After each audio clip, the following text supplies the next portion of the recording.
Hello and welcome to Chris Does Algebra, and today we are going to go over factoring. There is many methods to factoring, and it all depends on what you have and what is easiest for you. So the first one I'm going to go over is greatest common factor. When you have something like 16b4 minus 4b5, you can use greatest common factor factoring because you just only have two factors and you can pull things out of both of them at the same time. So as you can see here, we can pull a 4 out of both of them. Put it on the outside like this. So we can divide 4 from this and divide 4 from this. So that's going to be 1 and 4. And then the other thing we can do is pull so we can pull down here.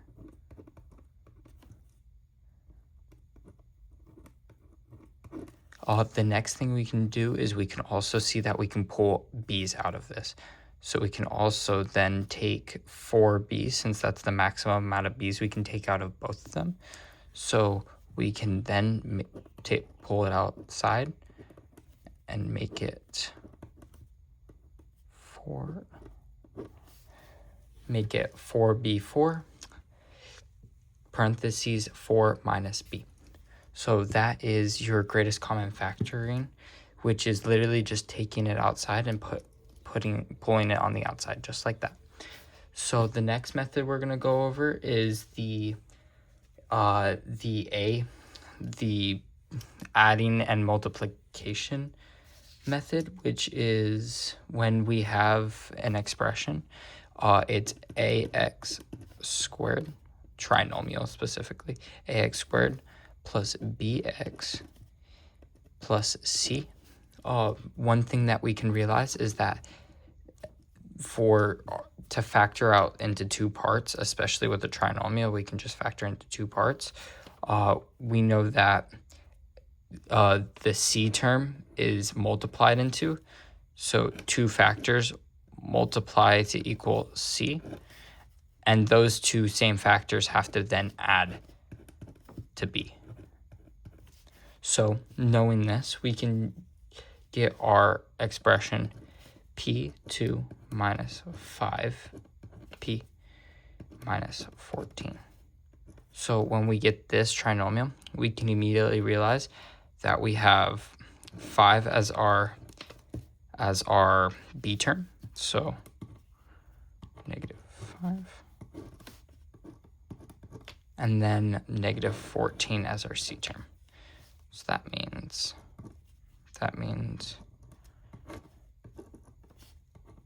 negative 14. So the next thing we're going to look at is what adds to and then minuses out to create negative 5 when added and then negative 14 when multiplied. So what I realize is that it would be negative 7 and 2 because they add together to equal negative 5. And then down here, when they're multiplied against each other, it's negative 14. Which means then I can just take that and do not p, x, p. P minus 7 is multiplied into p plus 2. So there's our two factors for the p via the multiply and add method. The next method I would like to go over is the slip and slide method. So for the slip and slide method, you're just going to do where it's when your a term that we refer back to here is not equal to 1, because this only works when it's equal to 1. When it isn't equal to 1, the easiest method is the slip and slide method. So we can take our trinomial 5n2 plus 19n plus 12 equals 0. What we realize here is that we can actually do the same thing with the AC method. We can actually just pull this 5 over and multiply it into that 12. So when we do that, we get this right here. And we can take that and do the same thing we did with the AC method, which is what multiplies into and divides into. We will realize that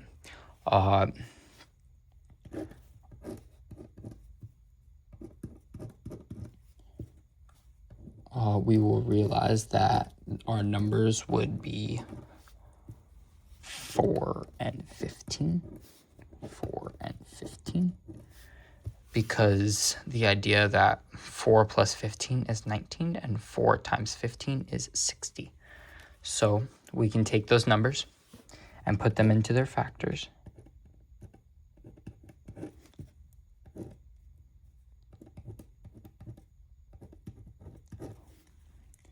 And then we will get that.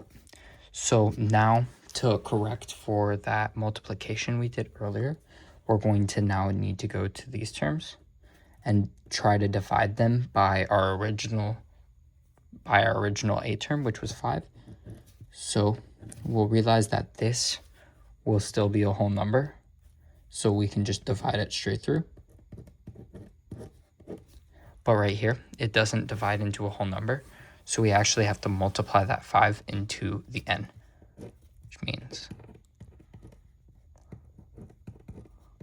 which means those would be our factors. So that is the slip and slide method. The last method I would like to go over is the box method. The box method personally is my favorite, but it's the guessing game method basically.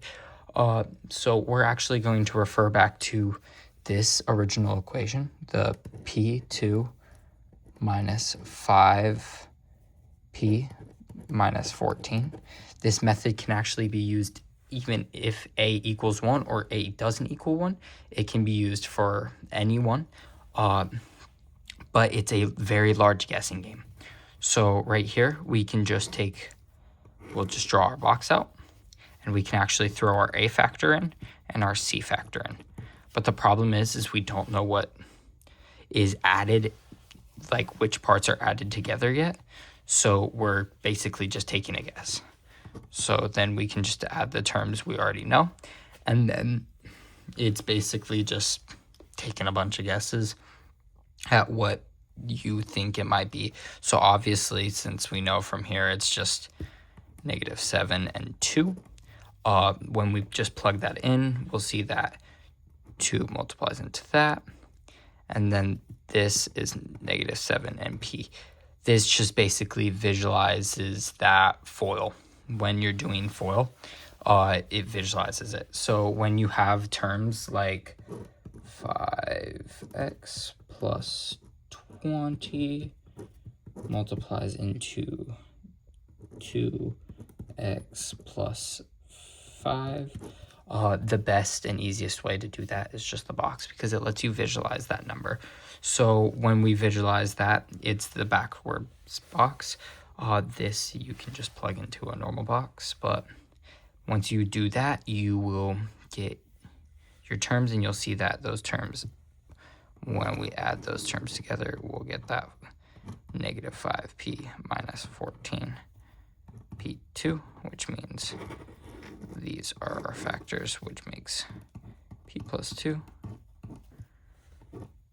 p minus 7, just like that. So overall, those are 4 easy methods to factoring when you don't have, like, for example, when you have a trinomial when A equals 1 down here, or with the box, or when A doesn't equal 1 with your slip and slide and your box. Overall, factoring is an extremely important tool for basically a lot of math concepts. This is an extremely important thing to know, but it can get really easy to grasp, and thank you for watching. Goodbye.